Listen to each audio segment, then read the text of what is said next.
Welcome back. Marami pong nagtatanong, Kamoto Farm, kung paano nga ba yung tamang adjustment or yung tamang pagtimpla sa ating Re-Aim 2-in-1 inverter welding machine. So andyan siya sa likod ko, Kamoto Farm. Marami po yung nagtatanong kung ano ba yung tamang pagtimpla ng voltahe at amperahe ayon sa bakal na winewelding natin. So ngayon, Kamoto Farm, matutunghayan nyo at panuorin nyo hanggang dulo yung aking video. At kung bago ka pa lang, Kamoto Farm, please subscribe to my channel and hit the notification bell para nakabang ka lagi sa mga susunod na videos natin. So sabay-sabay nating malalaman, Kamoto Farm, i-actual natin kung ano ba at paano ang tamang pag-adjust ng amperahe at voltahe ng Re-Aim inverter welding machine. So matutunghayan nyo dito, Kamoto Farm. So umpisa na natin.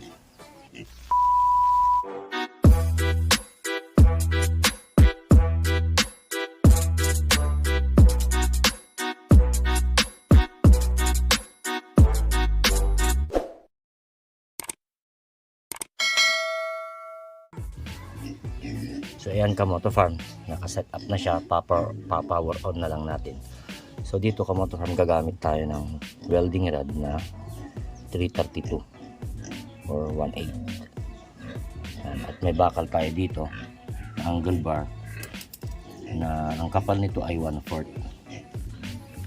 So power on natin yung ating Re-Aim. So parehong 0-0, Kamoto Farm, yung ampere at voltage niya. So naka-30 yung ampere niya, tapos 0 yung voltage. So gagalawin muna natin, Kamoto Farm, itong ampere. So lalagay natin sa 130. Titignan natin, Kamoto Farm, sa 130 ng amperahe na wala siyang voltage.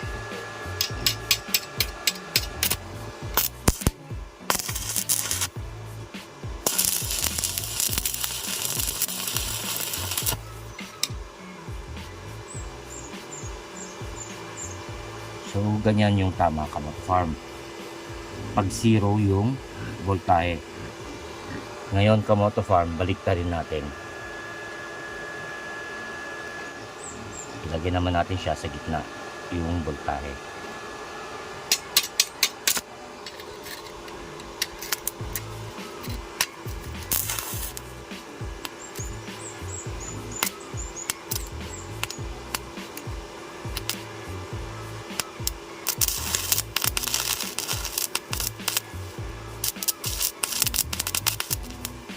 So, ibig sabihin, kung walang amperahe, Kamoto Farm,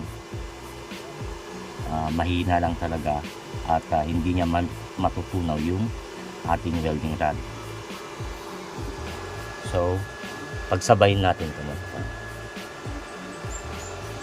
Pareho nasa gitna.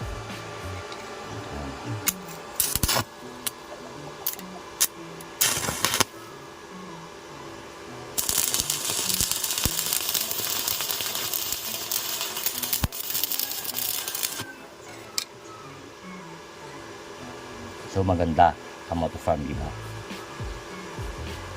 Yung tama.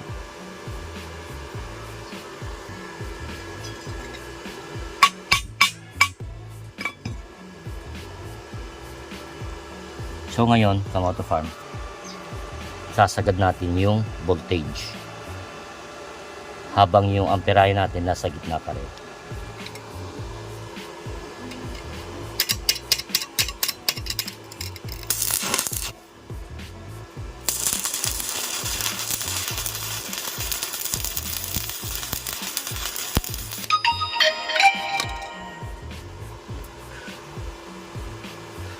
So ano yung napansin nyo, Kamoto Farm?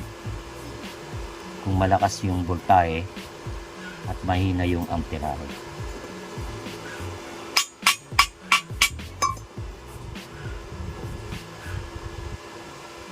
So mabilis matunaw yung welding rod, di ba, Kamoto Farm?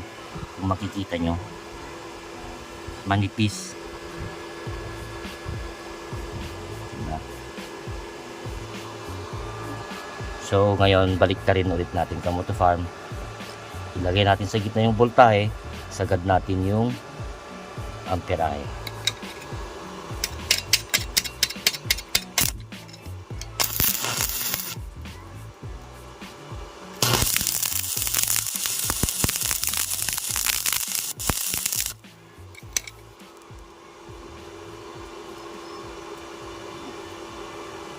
So nasa gitna yung voltahe natin Kamoto Farm.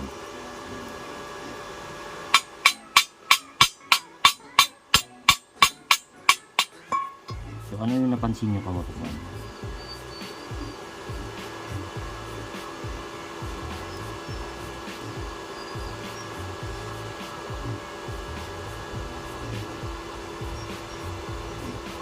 Mabilis matunaw yung welding rod natin, habang yung voltahe naman Kamoto Farm ay umuusli ng kaunti. So ang pinakamaganda dyan Kamoto Farm ay talagang pantay. So isagad natin siya pantay. Ayan, nakasagad silang dalawa ng pantay Kamoto Farm. So testing ulit natin.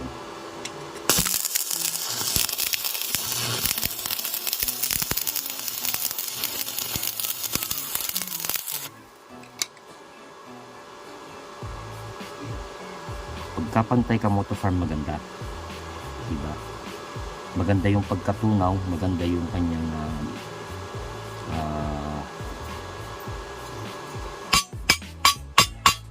baga. Diba? So, ulitin natin.